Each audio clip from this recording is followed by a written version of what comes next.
Welcome to my YouTube automotive channel. Today I'm sitting in a 2026 Ford F-150 and I will show you the location of the heated steering wheel fuse if your F-150 is equipped with heated steering wheel.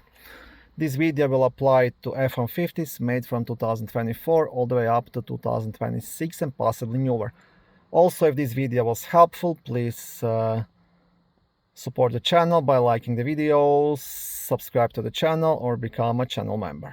Okay, the fuse will be located in a small fuse box which is just hidden behind this cover here. So first you want to pop out this cover that was here, then you need to pop out this step piece that's like right here, and then you can pop out this piece to access the fuse box, and then just remove the cover from the fuse box, just pop it off. It's a bit hard to access, to be honest, but that's just the way it is. And the fuse you want to check here will be this 15 amp blue fuse located in the bottom right corner.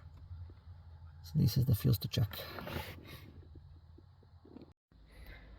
Thank you for watching this video. I hope it was helpful and educational. If it was, please like it and consider subscribing to my YouTube automotive channel. On my channel there is lots of how-to videos, do-it-yourself videos, car reviews, product reviews and other similar automotive topics.